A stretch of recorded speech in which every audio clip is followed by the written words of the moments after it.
Hi, and welcome to Art Lab, a podcast dedicated to conversations on visual culture with me, Kamaini. On today's episode, we have with us Shukla Sawant and Annapurna Garimela, founder trustees of the Culture Workers Support Trust, an organization set up in 2019 to, and I'm quoting them directly, spread awareness among culture workers about their rights and responsibilities. As someone who has worked in the art industry for a decade, I often seethe at the lack of support and protections that I see peers in other fields having access to. I too, dear listener, fantasize about running away to do an MBA. Culture work is unpredictable and unique to its practitioners in ways that most other kinds of work is not. And certainly it is carried out in circumstances very different from even other types of labor, which is also singular perhaps. Culture work, whether visual, textual, performance-based, musical or digital, I've probably left out some other format, is a lot more irregular in its configurations and devoid of many of the traditional comforts of a job, like say a skill commensurate salary band that's agreed upon within the industry, or material recognition of the value one brings to an organization or employer. It is the OG gig economy on crack, basically. The culture industry also operates according to and perpetuates socioeconomic stratifications and injustices. The comedy stereotype of, rich kids running art galleries, usually badly, exists for a reason. As I researched for this episode, I also came to realize that very little research has been done on art workers in India. I'd like to name check art geographer Christine Ithurbide for her academic explorations of this topic and specifically give a shout out to the legal handbook for the artist community in India that she co-authored with lawyer Tejshree Savara. On the whole, even the acknowledgement of different kinds of roles in the industry is elusive, while artists and curators get their due. What about the artisans or craftspersons assisting them, helping them realize their vision? Or writers, administrators, publicists, conservators, technicians, and tradespersons with expertise in fashioning, installing, and activating art. Before we begin, I'd like to quickly note that we're not using the term culture industry in quite the sense that the Frankfurt School theorists did back in the 1940s.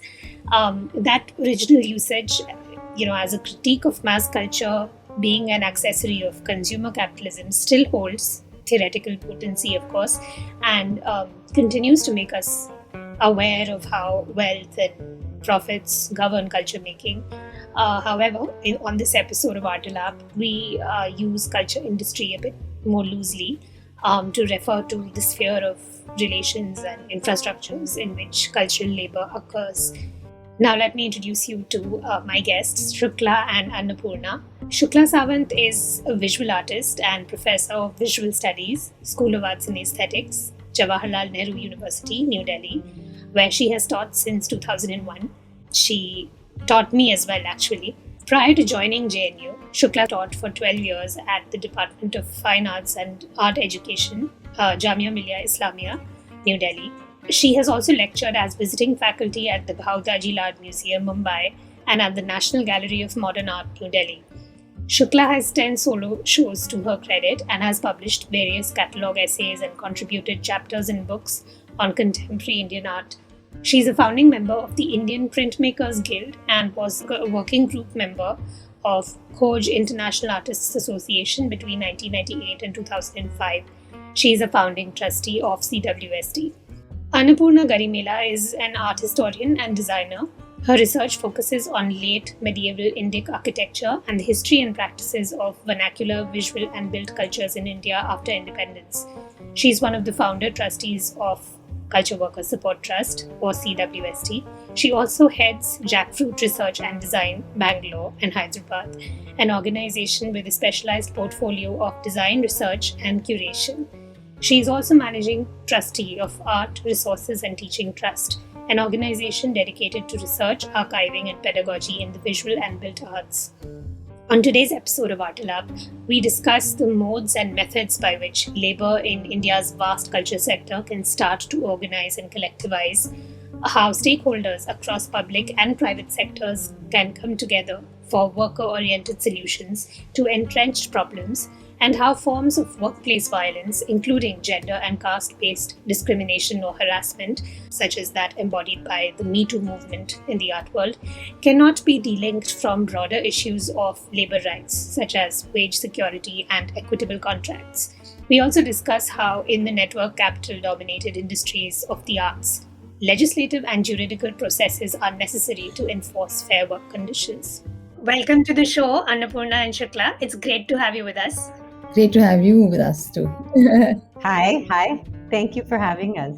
Before we continue, I'd like to let our listeners know how to access the material accompanying our conversation. To view the images and other material being referenced and discussed in the episode, click on the link in the show notes to access the guide.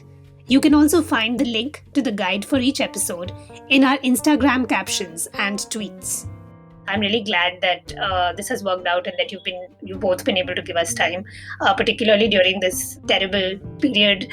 So I just thought we could begin by discussing the work that CWST hopes to do, because I think most of our listeners may not know what exactly the organization is or what its mandate or vision is. So do you want to just take us through that? So the Culture Workers Support Trust right now comprises of about 6 of us. And we came together in 2019 because there were multiple issues that had come up in the wake of the Me Too movement. And besides that, there were a number of conversations that people were having about not just the Me Too movement, but also about the kind of unequal relationships that exist in the field of culture work. And so first we, of course, set up this trust. And that trust was really an impromptu move because there was a legal intervention that we wished to make in one case. And nonetheless, it was a kind of an accretion of multiple events that had happened in the past and attempts to intervene in the field of how culture workers were being treated. And at least as far as the School of Arts and Aesthetics is concerned, these conversations had been going on for some time. There were students like Arunima, for instance, who had already organized a workshop around artist contracts several months before the Me Too movement even started, right? Right. And so one was aware of the kind of problems people in the field were facing. And when we came together, we wanted to create a platform that would be a kind of a nodal point where multiple organizations across the country could link together, a kind of an alliance, a culture workers support alliance. That's what we really felt eventually. That's what the shape that this organization would take. So we've had consultative meetings. We've had made some interventions where we've seen difficult situations arise for artists.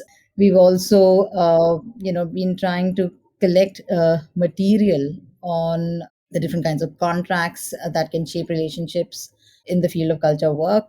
We've been thinking of organizing panel discussions and workshops. So that's just a kind of a brief outline of what we've done till now.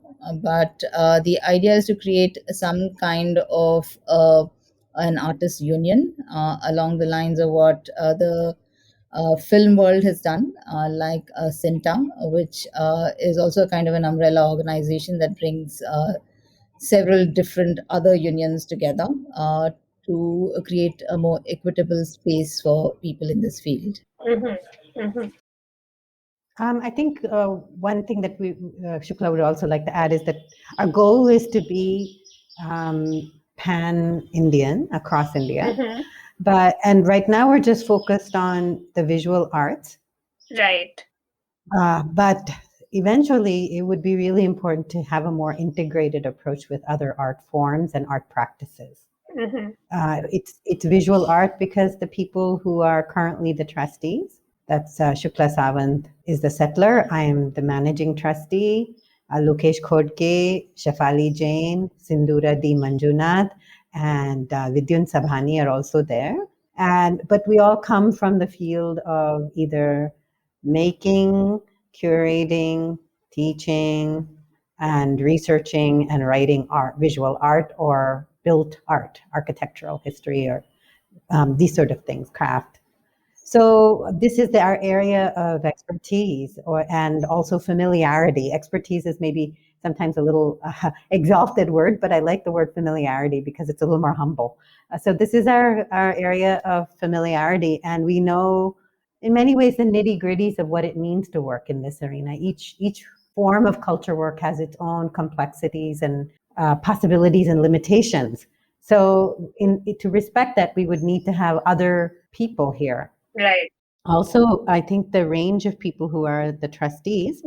Yeah, so we are located in Delhi, Hyderabad, and Bangalore, and then we're hoping to involve people from other parts of the country into this. And we hope that people gain that sense of community and also that sense of that desire to change things that's specific to various locations, because what the conditions that prevail, let's say in a city, are not the same in a small town or even in a village, nor the kinds of opportunities and questions that come up in a city like Delhi, which is so intensely has so intensely aggregated culture work, is different from, let's say, a place like I don't know, Coimbatore or someplace like that. So it would be nice. However networked we are, we still acknowledge that there are deep differences in the way that things are being handled across the country. And there's also deep differences in the different kinds of visual art that are being made, right? Like people who make things in collectives have a very different experience of things like contracts and copyright and work load fairness and timings and all those kinds of things from somebody who works in an office situation, such as an art gallery or a museum and those kinds of things. And I think there are no ready-made answers for everything. So part of CWST's work should be to begin to even open up the arena for thinking and for conceptualizing the differences, not to create sameness, but to actually accept differences and work with them to create community and also like equity. Equity is really important. So that's those are really comprehensive answers to the question of what the future for CWST might look like. Since you spoke about difference and diversity in the even among the trustees, at least in terms of their geographical locations, Annapurna, I do want to ask, like, in terms of the membership structure, could you shed some light on how you hope for that to evolve, and also in terms of the leadership or administrative positions, what kind of diversity or policies for inclusion are you hoping to implement? Because again, as we know with all sectors, but particularly in the culture sector, axes of marginalization like class and caste and gender, because it's an informal sector, they become more pronounced. So, and there are specific issues and challenges that people in those sociopolitical identities have to face. So, do you want to talk about how you hope for that inclusion or diversity or form of the CWST, how it might address those inequalities? So we've had multiple discussions about how we go about creating a membership base, because we are very clear that we don't want this to be an organization that is supported by any kind of corporate interest, because I think that in some sense will already pitch the organization into one area, one kind of playing field. So we really want this to be a membership based organization where we keep it very low, the entrance membership fee very low.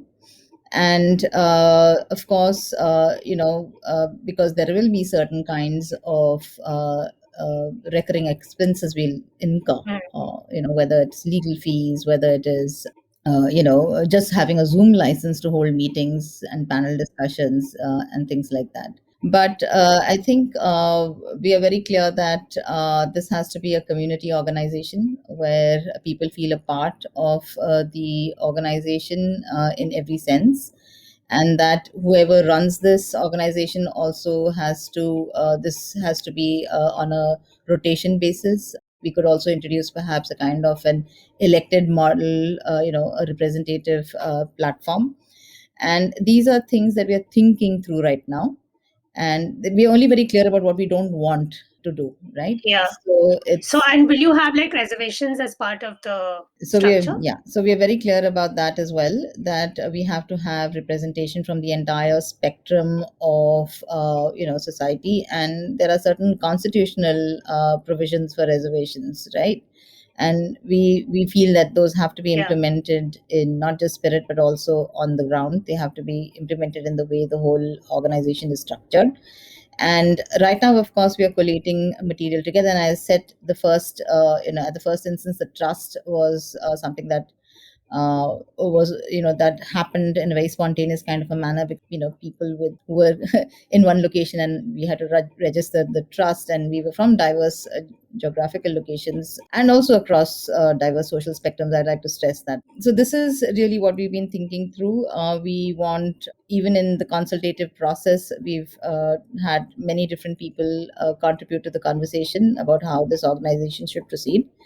And in the future as well, after we've collated a lot of material, because we're right now looking at how such organizations across the world work and function. So whether these are organizations from South Africa or from the United States, we've been examining their constitutions. We've been looking at how they function, and we've collated a lot of material together, which we are studying, and we hope to table it in a much bigger consultative meeting. Right, right.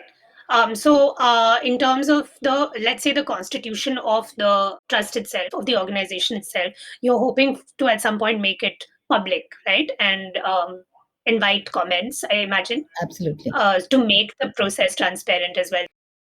Yeah. So, I mean, in the sense that we plan to have a series of consultative meetings, because we also know that there will be people who have opinions that are completely divergent from us. We do have some kind of, common ground. We believe in creating kind of an equitable world, and Yeah, our politics may differ. Isn't a right wing politics, for instance, right? So, even the conversations that we have, we want to ensure that it is people yeah, who really think genuinely about creating a more equitable world. right, right. Right. I guess it's like Rawls said, the concept of justice versus the conceptions of justice. So you can have different solutions, but I think the abstract form, as you said, in this case, equity, needs to kind of be agreed on. Yeah. But I think that one of the things that I'm also interested in is, you mentioned different models, right? That you're looking at even abroad, and as one must, because there are maybe more mature contexts for these sort of formations and organizations elsewhere. And within India, you mentioned the Sinta, which has been around since the 50s. And you also mentioned the last time we spoke, the Indian Association of Designers. I was looking at both of their vision statements, and with the IAD, I sort of came across, this sort of attempt to also contribute to policy for consideration by the government. So I was wondering if that's something that you think that the trust might eventually move towards. Because I mean, also why I'm asking this question is that I looked up a couple of international labor organization papers on culture sector and media sector guidelines across the world, and somehow India does not seem to feature very prominently. And already you have a situation where labor laws are not a priority in this country at all. So I'm wondering how you see your relationship to policy intervention or that mode of advocating for members. So I think we are interested in policy and impacting policy. I think that any culture work support trust worth its salt has to be engaged with policy work too. I think that policy, being engaged with policy work means that you have to be willing to have the openness and maybe the flexibility and the intelligence to work within the system and with the system. That means the system that the government organizations, such as, let's say, the academies have, or relief programs, or museums, or even in the commercial sector, which would be galleries and stuff. Why I say this is, and why we all feel, I think, to some extent, up, in degrees, differences in degrees, not in substance, is that the number of culture workers in India is vast. It's huge. But the kind of infrastructure there is for structuring work, for creating spaces for impacting the conditions of work are very few, for contemplating and influencing the conditions of work are very few. And if we don't engage with all of these different realms, government, commercial, not-for-profit, and even one-on-one, because the biggest infrastructure in India is personal relationships for culture work. Let's be realistic. It's a one-on-one and academic as well. So all these spaces need to be engaged with, and policy needs to be very intricately and deftly engaged with. Mm, mm. Yeah, because it's also, like it until something is enshrined in some enforceable terms, it becomes very difficult to maintain the momentum for it affecting the lives of people, in this case, culture workers. Yeah, I mean, in the sense, if you look at the infrastructure, for instance, or employment opportunities, for instance, Yeah. at the end of the day, we are taxpayers, and all the institutional infrastructure that exists in this country, the multiple Lalit Kala Academy Mm, venues, for mm, instance, that mm. exist, Yeah. right? The museums, etc. I mean, unless and until we engage with them, and if there are any kind of changes that have to be brought in, they can only be brought in from within and by contesting and challenging things that you think are going wrong, Right. right? So if we abdicate all responsibility and say that we're not going to engage with these institutions at all, in some sense, we are letting go of a very, very valuable resource, right? Right. And so how do we actually now, because that's actually what has happened, the academies, for instance, and also the various zonal cultural centers, they have vast infrastructure, Mm, right? And so how do we actually bring in artists who are living in small towns, living in cities outside the four metros? There are very active art worlds here as well, mm. right? Yeah. It's just that we don't have conversations, we don't link up with each other. But I think some of the kind of art educational connections that have happened because of multiple workshops that have been conducted due to, because of various platforms, and also because, I am in the academy, and I've been associated with multiple institutions. And these were central universities that had students from all over the country coming in. Right. It's a very vast net, and I think we need to mobilize that and work with people within these institutions as well. Right. I think you raise a really interesting point regarding policy as also being something that's a result of conversations with public institutions like the Lalit Kala Academy, or like public museums, for instance, and also art schools and educational institutes, which are state funded, for example. But I'm also interested to know what kind of relationships it's possible for the trust to form with private institutions, like, again, private museums, galleries, and other cultural organizations that are privately owned. Shukla, I really think you should tell the story of the gallerist who wanted to have a publicity video made at no charge. Because I think that that's an important kind of, it's a good example to point to the way in which the relationship between capital owners and everybody else who's operating in this political economy of culture really is. There's such a stark difference in equity, and also almost no understanding of how the material conditions of culture workers and art workers across various strata really are. So, the thing is that if you want to bring in diversity into conversations around culture and enrich it, from multiple perspectives, you have to understand that the young people who are coming into universities, getting the requisite qualifications to, write intelligently about culture, or, work within gallery space, or work as artists, or within the craft sector. First and foremost, you have to pay a living wage. I think a lot of the people who run private institutions, we were talking about that earlier, already sit on a lot of accumulated capital. They have no idea about how young people struggle, what it takes to just rent a room in a city, right? To even have the necessary infrastructure to participate, a computer or a laptop or a scanner or a camera costs money. You want a person to do work from home, for instance. If you want that person to work from home as well, that person will require a certain amount of infrastructure, and that requires investment, right?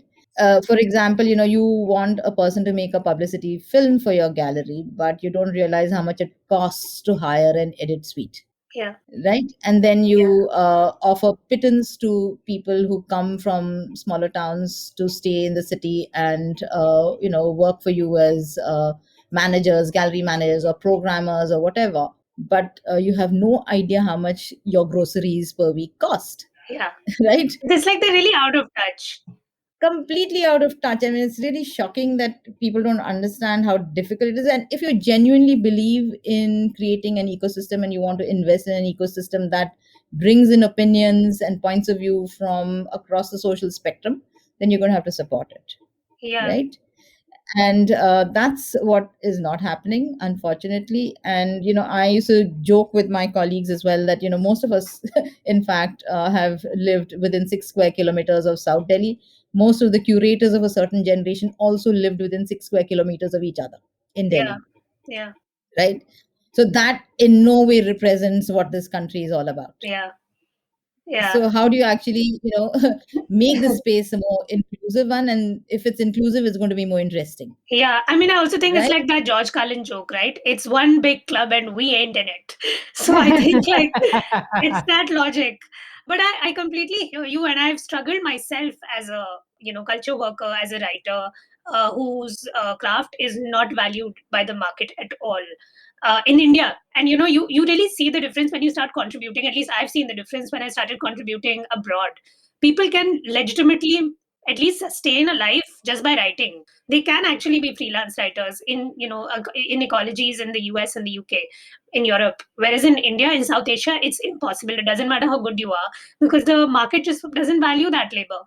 And also, like, I think this also brings me to a more historical question, and I think that you sort of hit upon it when you spoke about this kind of generational shift as well. I think one of the things that I'm curious about is how much, and both Annapurna and you have been in positions where you've seen that shift. So I think that both of you will weigh in on this. There's definitely been a casualization of, like, a marked casualization of labor, right? Since the 90s, since the post liberalization period. You can actually see that difference play out in the culture sector as well. The precariousness of labor has increased. This informal structure has only become more prevalent. And with the culture sector, historically, throughout centuries, it's been a patronage based model, right? What Annapurna said, that basically those interpersonal relationships constitute a kind of infrastructure themselves. So in this kind of patronage based ecology, which is already circumscribed by caste relations, patriarchy, this kind of massive class difference that you just hinted at, how do you begin to have these conversations? Even that's my question. I know it's a broad question. I think it's important for you guys to address it. I'll say something. So I'm going to take you in a slightly different tangent in order to come to the place you want me to come to. See, if you think about before 1991, where exactly was there this kind of culture work? It's non-existent. So for us to talk about the casualization of labor as a recent phenomenon is to misunderstand what existed before 1991. There weren't these kinds of private museums. There weren't these kinds of opportunities that were coming from artists going abroad and showing abroad. I mean, very few Indian artists had the kinds of studios to employ the amount of labor, creative labor that is now employed in the bigger artist studios, right? The more established and financially successful artist studios. So what we have is a situation where for the last 20 years, we are looking at the slow, in some sense, under imagination of an art world where it's only casual, right? It's there. It didn't become casual. It's being imagined as a casual world, right? It went from being, let's say, artist-driven, network-based, not necessarily. See, the slippage between network-based and patronage-based is very frequent, but they're not the same. So people's networks can come from their art school backgrounds, their shared pedagogical experiences. They could come from the fact that, for example, they come from the same place and come to a metropolitan location, like from Andhra Pradesh to Hyderabad or something like that, like rural Andhra Pradesh, right? So this slippage from having a network and moving into a patronage is not something of the past, it's of the present. This is, in some sense, how a network stops being relatively hierarchy free or limited hierarchy and starts gaining hierarchy. So some people want to control the network. So that's because the network itself is a kind of capital. It is capital to be able to leverage creative labor up and down the chain. We know so many situations where a foreign curator comes to India and they call them helicopter visits, where they land in Bangalore or more frequently Bombay or Delhi. And then like one or two key people in that network bring together a lot of other people who are at a site. And this is how the patronage network evolves. It's a completely contemporary phenomenon. It's not just like feudal caste and feudal this and feudal that. No, I don't think I No, meant I that know at you're all. not. I think know I'm you're very much, so, I very much mean it in the sense that you're talking about. Yeah. yeah. But it's also about the kind of art languages which are current, right? So that it's hard to speak about caste and art languages, but we have to find ways. Certain kinds of art forms become current, certain kinds of, it's beyond like taste and style. I actually want to see it a little bit more complexly than that.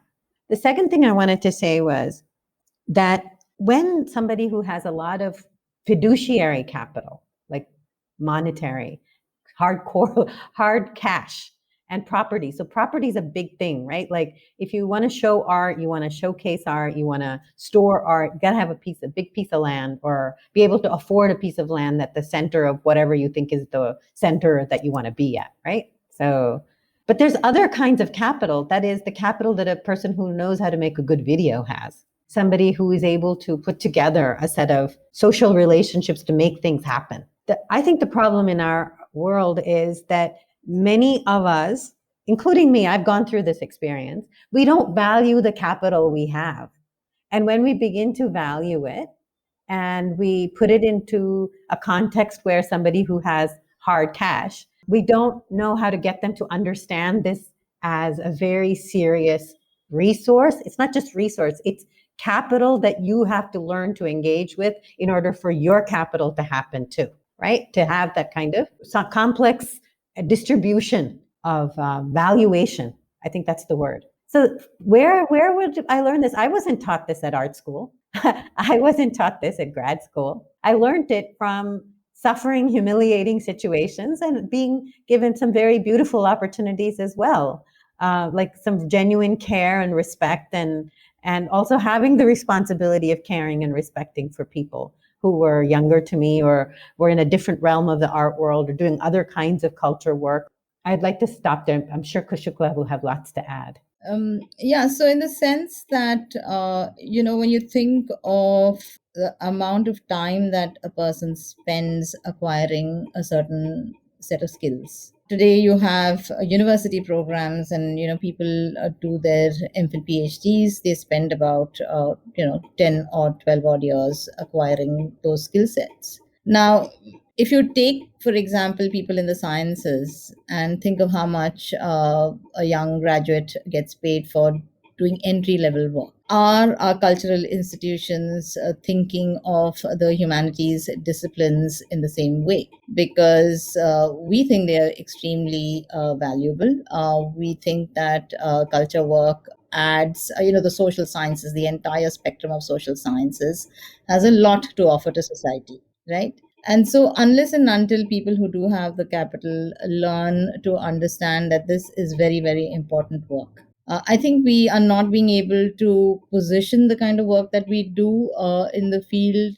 I think as an organization, we need to amplify what culture work actually does and what it can do and contribute to society. This is something that we really need to speak about over and over again, and that's the only way it is going to be given the kind of value that it deserves, right?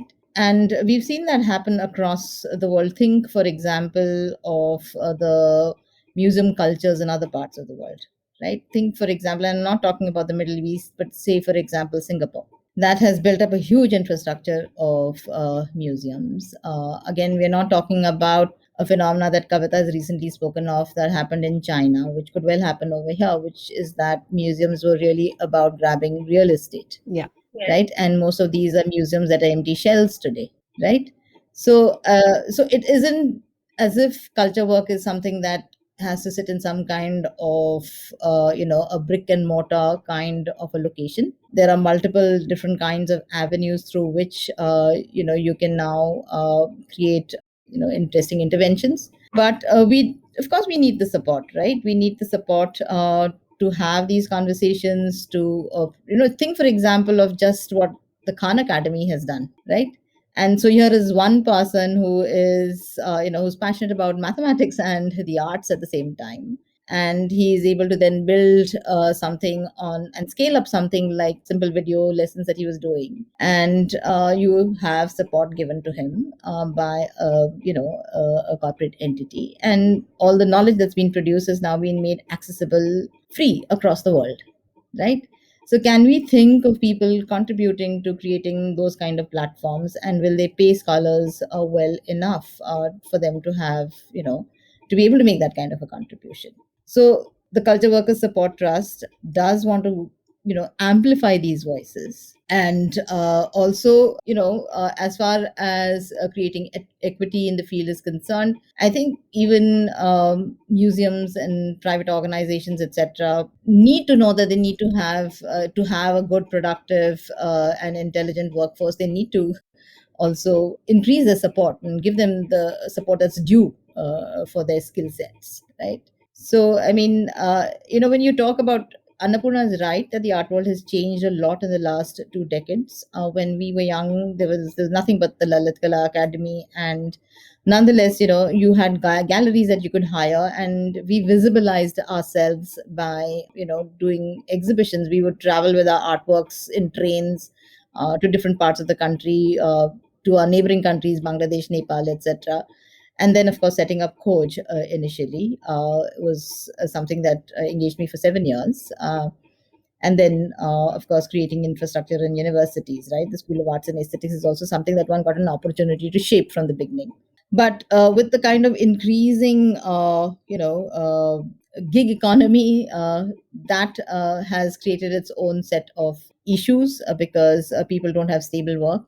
Their work is extremely precarious, and people find themselves very vulnerable.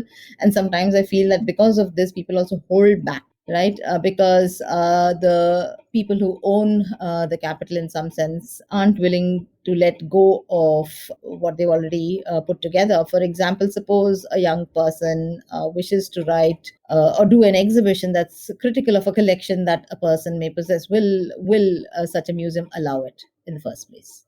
Right? But just by producing a kind of a critical text, you may even alter the kind of canonical understanding of art that we have, because that's what happens, when young people come up with different perspectives. When a more inclusive art world is created, you get many more different kinds of opinions being aired, and that's exactly what we need right now, right? And so even when we look at the different kinds of private organizations that have come up, some of them have been, they've also had very short lives themselves, right? And is that what they wish to do? Do they wish to leave behind a lasting legacy? This is something that they need to understand as well. And that can only happen, that lasting legacy can only happen when a kind of a critical infrastructure is also, is something that they also support. An independent critical infrastructure is what they also support. Hmm. I mean, I also think so. I mean, two or three things from, based on what both of you just said, just to take off from your last point. I mean, the fact that there is barely any sort of critical, autonomous context in which to even receive art, let's say in the form of a magazine, apart from, say, maybe Art India, or to some extent, Mark. You don't, and this is over like so many decades, right? And take on art, take on art. Take on art, yeah. But I mean, where is criticism really appearing in on the Indian art scene? So there's no scope for any kind of critique, and it's one of the criticisms that I have, that actually it's a completely curator and artist driven space. So you don't have that kind of independent energy where people can really challenge the sort of canon or even the discourse that is being set by a certain group of people. So I think that this question of the establishment is part of what I was getting at when I framed the question into my original comments in terms of a patronage based model, because it does seem a bit like there has been a sort of mutation from from the feudal to the neoliberal, right? The fundamental structures and hierarchies haven't changed. It's not like there was some halcyon day before the liberalization era when there was a lot of diversity or like a lot of there was a lot of enabling or empowering structures within the firmament, but it's not as though those exist now anyway. There's no systemic change. And the other thing is also like, yeah, what you said about, symbolic capital, social capital, we know that those things are, of course, very important. Part of it is capital accrued in spaces like, Baroda or JNU, for example, or any of the premier art schools or, art departments, visual culture, visual art departments in the country. But yeah, I just think like it's also inextricable from all of those things like property ownership, land ownership, and the kind of aesthetic configuration that gets determined by that material capital, right? I mean, I'm also thinking of this in the context of, for instance, the CWST sort of being able to bring under its ambit, could it bring under its ambit a range of practitioners, right? Like, at what point do you make the distinction between an artist and an artisan? Are people who are, for example, working in artist studios often actually making the work based on the concept or design that the artist has issued? What kind of power do they have in this equation? Like, their names aren't even part of the work when it's exhibited, right? Or for instance, freelancers, or for instance, researchers on art and visual culture who actually are part of the a more a sort of an existing academic institutionality or infrastructure. So yeah, I'm just saying that there are all of these things at play as well. But and like, well, it's an aesthetic question as well. Like, what kind of aesthetic does property ownership generate, right? So there are artists who have over a period of time matured as thinking persons about how they think about their own work and their own practice. So say for example, what does acknowledging a number of people who work with you in the projects that you do mean to the people who have helped you or participated in the project? Giving them credits means it's a way of acknowledging their skills, so that if they wish to apply elsewhere, they can say that I've assisted so and so, I've done this thing, and that enhances their employability, right? That's what cinema industry does. It acknowledges every single input. Yeah, And we've seen, for example, Neelima Sheikh, for instance, she gives credit yeah, to all the people who participate in the kind of projects that she does.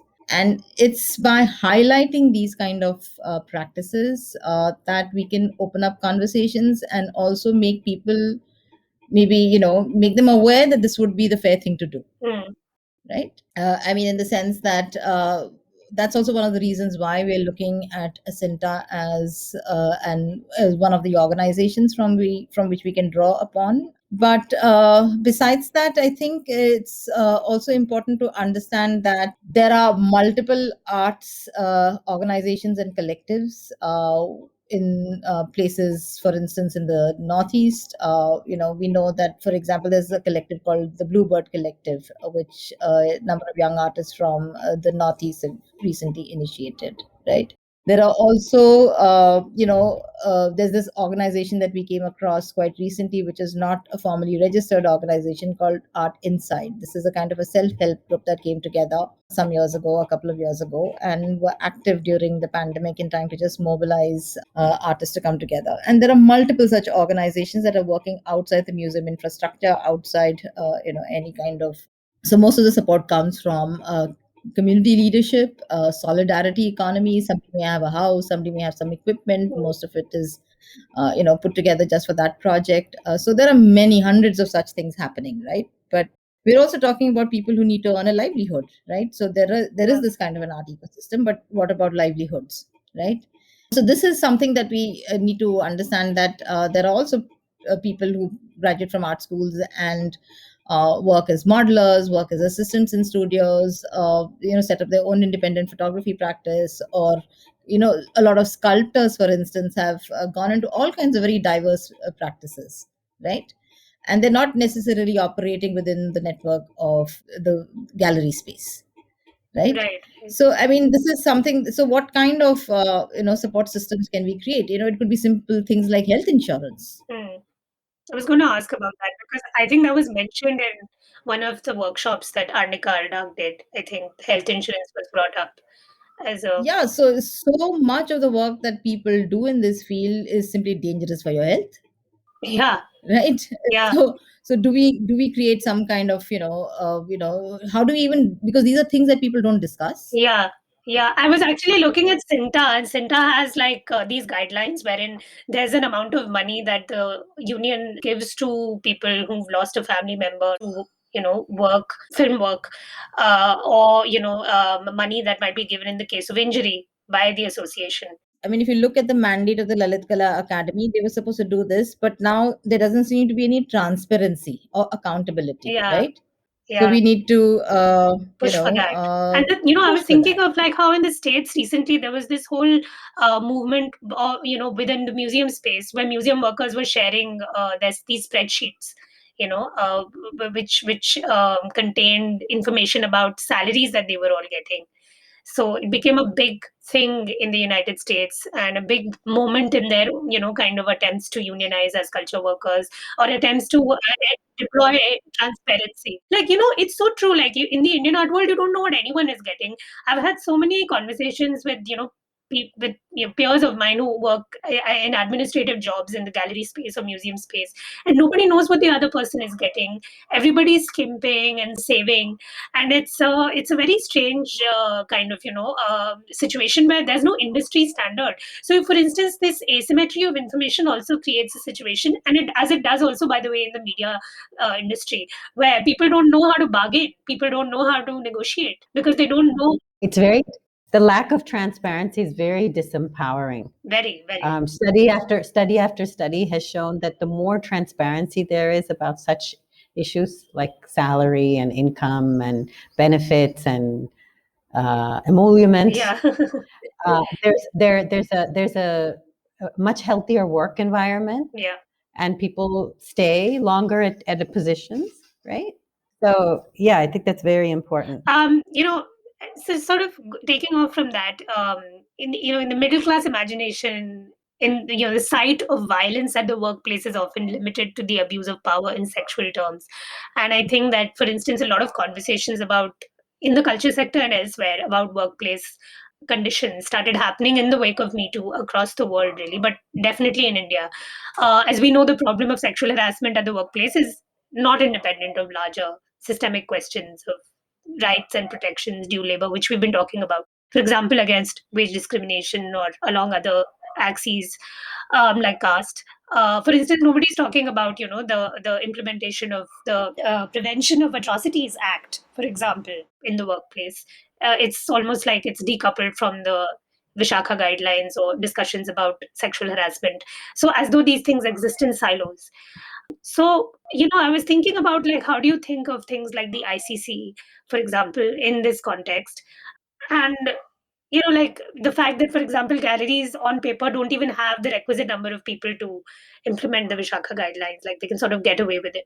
And questions of contract negotiations, or contract development. How do you think of these sorts of problems in this kind of a sphere? I mean, we've been having this discussion over the past, hour or so, but I think that we need more pointed, linkages to be made between these seemingly independent kind of sites of aggression. Okay, so I think what you're saying is the focus of let me just make sure I get it correct. That the focus of conversations on violence is primarily on sexual Or has been. harassment, and Has then been. or has Yeah. been, and that has been siloed from other kinds of violence, whether it's cognitive violence. I think that's a really huge thing, or caste and class violence. And I think these are very good points that you raise, because I think often sexual harassment is intensely woven through all these other kinds of violences, or conversely, all these other kinds of violences are part of the infrastructure for sexual Yeah. violence and sexual harassment to happen, right? The conditions and the framework. I think there's a lot that can be done. A lot that can be done. For example, developing CWST can help with this, I think, in the future as we progress and mature, which is there's things like legislating something, like making something enforceable, but we could also help certain good habits to come into the world, right? Habits are actually really very enduring, and they're accepted more easily. The habit of, for example, teachers acknowledging the role of their students in making certain projects possible. especially at places where project work is central to the pedagogical model, right? Like design schools are pretty well established in that kind of a model, right?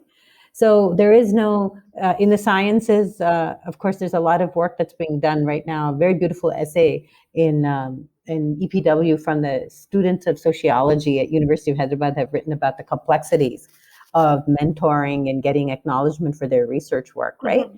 But I think it still needs to be, we don't even, our conversation isn't even that far in our realm. So I think those sort of things. And I think, when I would work in Bombay before, and I've worked in Bombay before, I don't know if it's the case anymore, but let's say 20 years ago when I worked there, people would look at you weird when you bring up issues of caste. Yeah. Like, what is that? That's something that happens in like Chennai or someplace else. It's not something that happens in Bombay, right?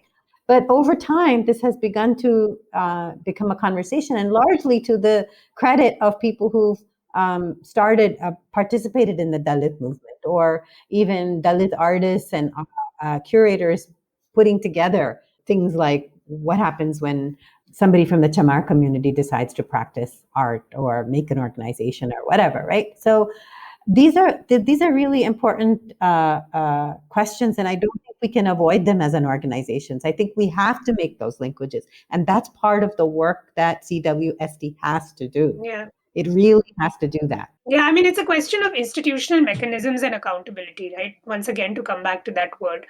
And I think that just the fact that our society is organized in this way, and institutions reflect that.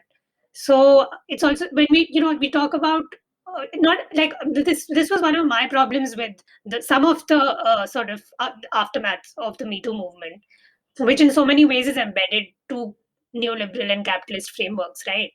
So I do want to speak very specifically about the ICC and the sexual harassment laws that exist, and their applicability or inapplicability in the art world context. Mm. First and foremost, there is a certain kind of a mindset that exists because of the kind of patriarchal structures within which most of us have, kind of grown up. If you look at the art school environment, I like to give people this example of how, when Ram Kinkar Bed's retrospective was organized at the National Gallery of Modern Art, and three prominent artists and critics wrote monographs on him.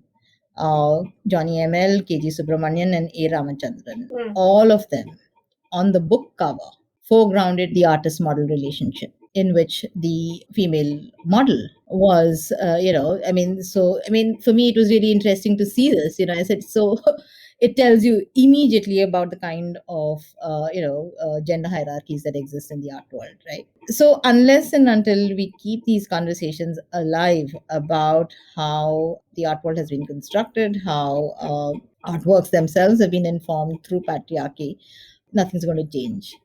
So at the institutional level, ensuring that gender sensitization workshops happen, creating a pool of lawyers who can take forward cases that people might want to register. That's extremely important for us as well, because some of these will never get resolved unless and until legal measures are, taken. We saw how with the, MJ Akbar case, it's only when she decided to step in and stand firm and, ensure that that case went, the way it should. I mean, you had lawyers like Rebecca John stand by this, woman journalist. So these cases will have to be fought. They will. I understand that it may be difficult for a lot of people who are not in a position to raise their voice, but the Culture Workers Support Trust wishes to be that kind of supporting platform that will raise its voice against these kind of difficult situations. But as far as an ICC itself is concerned, unfortunately, the law says that complaints have to be taken to local committees. Right. Right. And that's also one of the reasons why, and people know that many of these local ICC committees don't really function too well, and that's also the reason why you had the Me Too movement, in which complaints were aired in an anonymous fashion. Right. There was, that the social media. people have always complained to each other about misbehavior by others, and the social media just amplified this, right? And to ensure that all cultural organizations have have acknowledged the Vishaka guidelines, and also you know uh, convey these to the artists that are associated with them. It's important that everybody knows that these laws are there in place, and that it's important to adhere to them. We intend to organize to function as a kind of a pressurizing organization, and so it's important to make that noise. It's really important to make a lot of noise when you hear of something that's creating problems. So I think we do Yeah. think of ourselves as a kind of a an organization that builds pressure. It's a kind of pressure group. Yeah, I was thinking of the sort of statement of support that you put out at the time of the India Art Fair, when they Yeah. removed the works of those works that were critical of the government. But I mean, also, like, then the question really is, how much can one enforce? But maybe the pressure group starts really coming into sort of acquiring a kind of force when there are more people involved, kind of collective behind it, mass energy. One of the problems that I had in the aftermath of the Me Too movement, apart from it being embedded to some very problematic structures as well, is that interpersonal relationships are not really all justiciable in the traditional sense, right? You can't litigate interpersonal relationships beyond a point, and that's really the problem as well.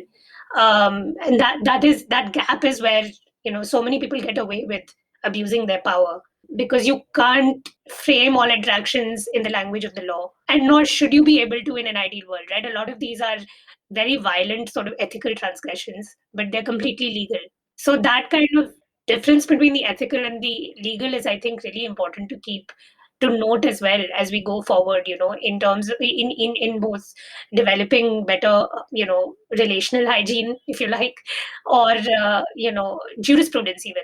And again, to go back to what we were talking about, this being a largely unorganized informal sector, where it's not always possible to enforce rules in the traditional sense, or policy in the traditional sense. A lot of the art is made over cups of coffee. A lot of curation is done like that, because someone knows someone, or someone decides to cultivate a relationship with someone.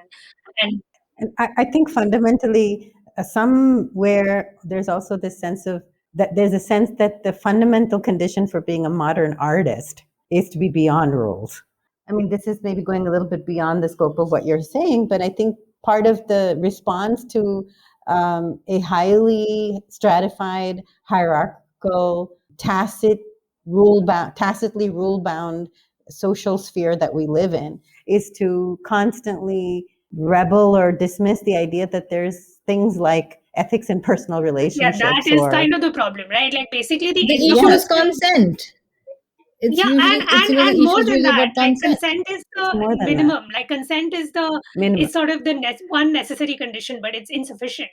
I mean, Because once consent happens, even to consent to work with yeah, somebody, that often sets up the stage for more violence. It's not like violence, it's complicated. Yeah. it's very complicated. And it's also like a lot of these problems can't be resolved in the space of the legal, is what the argument is. They have to be resolved in the space of the social and the ethical. And that's really where the Yes. Yeah. dilemma is, right? Because you can't Yeah. adjudicate personal relationships beyond a point. It's just human. And also, we don't want the courts Yeah, in our we personal don't, right? Like, for relationships instance, do you always want either. friendships to be for courts to adjudicate friendships? By falling outside juridical scope, friendships are relationships that are also then outside the purview of the state and the social norms it imposes. Um, and that can be very potent and threatening, especially in an endogamy based structure like ours. The state wants to police love and the political possibilities it represents, because it's therefore a site of resistance and revolution. But of course, as we know, like, there's the toxicity is what it is, and we have to contend with it. But I think these are important questions to ask as we try to remedy these problems also, right? I mean, I'm thinking, for instance, of, like, even the case, the Subodh Gupta case, since you brought up, like intervening in the justice system. I mean, I know that CWST was one of the parties that filed a motion, right? That the case be heard in public interest, which is a very important point to make. But at the same time, once the court issued the order that, you either represent these parties or you make the affected persons part of the suit, there was an out of court settlement. So then it becomes very difficult to argue for any kind of feminist jurisprudence on how culture workers or unorganized sector workers operate, or the kind of protections that they're entitled to. I think what the case actually did was that at least the party who had filed the case of defamation understood that many people in the art world would stand up and say that this is wrong. That it resulted in an out of court settlement is something for the party that was accused of defamation to answer for. We do know, however, that the lawsuit withdrew that 1 crore defamation demand, right? Or whatever that financial demand that Financial was demand, made on the person concerned. And also, I think if the person wants, the case can go back to court. That's the kind of loophole that's been left within that case. And I think it was important to make that intervention at that point in time because it was the result of a number of people responding to an email where, we had said that this is insane, so first that outcry Yeah. that this is wrong, because all that was required of a lot of people at that point in time who were in positions of power to just simply acknowledge that bad behavior was something that had been accepted by the art world for far too long Yeah. and had never been addressed, and that simply acknowledging some kind of wrong and trying to change one's own behavior at that point in time instead of slapping lawsuits on people would have probably been the appropriate, what I Yeah. feel would have been a mature response, and that didn't happen. Right. I mean, I think that this is a case where you're actually seeing the distinction between the social and the jurisprudential. And here there was a jurisprudential opportunity to effectuate an actual material kind of impact on the lives of people. Of course, that didn't happen. But the fact that the case got the kind of attention that it did, and also generated the kind of community of support, that I guess is important as well. I think what was complicated about that was also how would things have been resolved, right? Because you don't have any kind of next step. Once a powerful person is called out, then what? A few months later, all is forgotten, and the people making those allegations are left even more vulnerable. So that if you're not linking it to the justice system when it matters, then it becomes then people become even more vulnerable, and the perpetrators are let off. Nothing happens to them. So I think that is kind of, these are very important questions to think about, like where to make the decision to have a kind of to solve the problem within the sphere of the social, and where it's necessary to solve it within the space of the juridical. That's what I think. I think that it's important to value all these various spheres for resolution and transformation and restitution. There are three things: resolution, restitution, and transformation. All these three things matter, and all these spaces should be available for this kind of work. Absolutely. And they're not unconnected, Mutually exclusive at all. of course. Absolutely not. And I for that, I really respect the future of CWST for that alone. If CWST can become a space that continually advocates for restitution and resolution and transformation in culture work, it would be a task that's well worth doing and to be associated with. Yeah. Yes, and I think also this kind of a dichotomy that we see in the kind of positions that people may take in the artworks that they make and what they say through their artworks, and then even museums, the kind of artworks that they promote. The artworks are always talking about equity and a better world and what have you, and then what happens to your own behavior? I mean, remember the Kochi Biennale scenario, the Kochi Biennale situation where, in 2019, the theme was possibilities for a non-alienated life. And then the company they'd been working with for prior editions as well, Thomas Cleary Infrastructures and Developers, served them a scathingly worded legal notice for not paying their workers who'd installed the pavilion and artworks. And other independent service providers like masons and plumbers, etc., also came forward with similar claims. Apparently, there weren't even proper contracts drawn up, just verbal agreements. And this was, gallingly in the aftermath of the Kerala floods as well. So local communities were already struggling. Now the Biennale, of course, the Biennale Foundation did issue statements to the effect that the contractors had inflated the number that the Biennale owed them, and that they weren't directly responsible for paying on ground workers. But the reportage at the time was that the previous top management staff that had previously worked for the foundation had, they also supported these allegations by the company, and talked about their own challenges while working with the Biennale.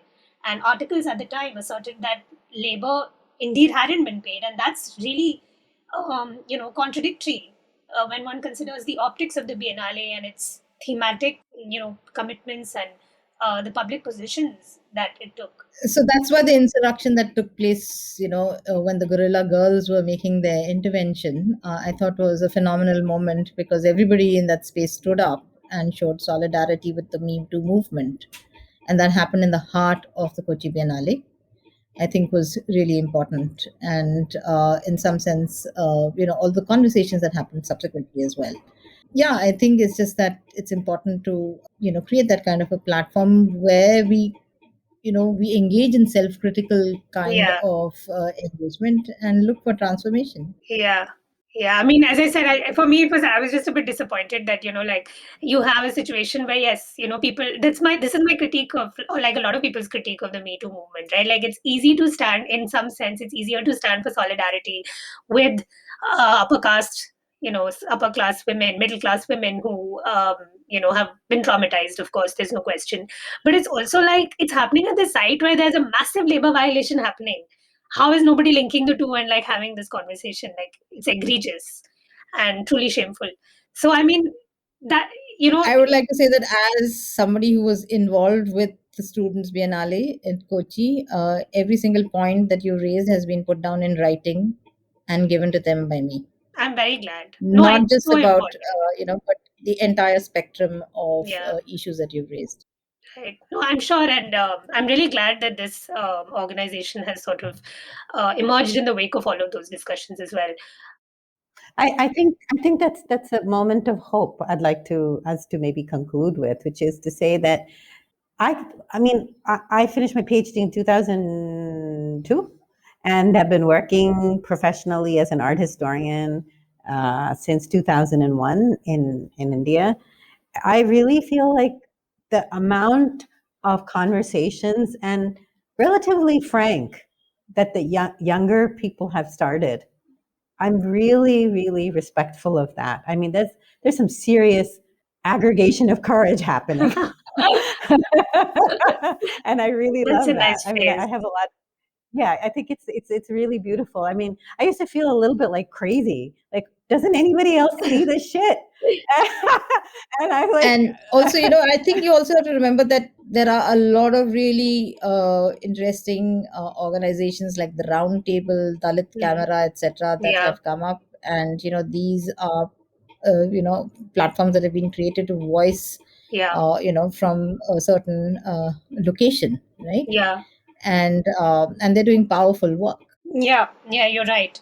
So, just wanted to ask, in the context of the pandemic, is the CWST helping organize any mutual aid efforts or community organizing, community support? not directly, but we've been trying to help other people organize themselves. So let's put it this way, that when for example, Art Insight, this organization approached us, and they had already approached the Lalit Kala Academy. We've written letters to the Lalit Kala Academy because they are the ones with the largest network. Because we're talking about artists all over the country.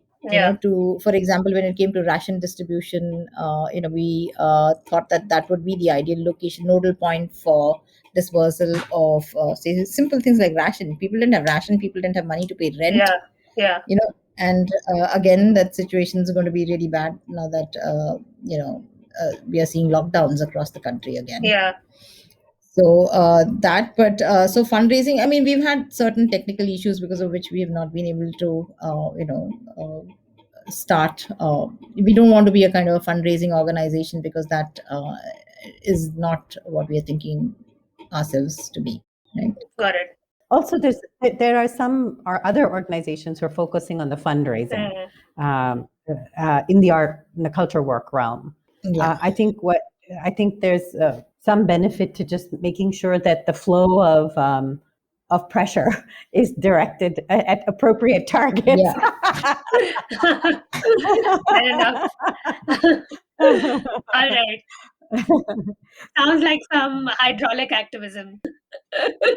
Thank you so much. Yeah. So thank you so much for taking interest and having us. Thank you, Kamyani, and all the best with your endeavor. Thank you for tuning into Artalap with Shukla Sawant and Annapurna Garimela, in which we discuss the work of the Culture Workers Support Trust and the complexities and challenges of art labor in India. If you enjoyed the podcast, please like and share the episode over social media. For more information and updates, you can follow us on Instagram at art.alap and on Twitter at artealaap. Before I go, I want to take a moment to send strength and support to our listeners as we in India battle the COVID-19 pandemic. I hope you and those you care about stay safe during this time. A reminder too that direct messages on Artalab's social media, Instagram and Twitter are open if you want to share resources, especially if you're an arts and culture organization wanting to spread information about relief initiatives.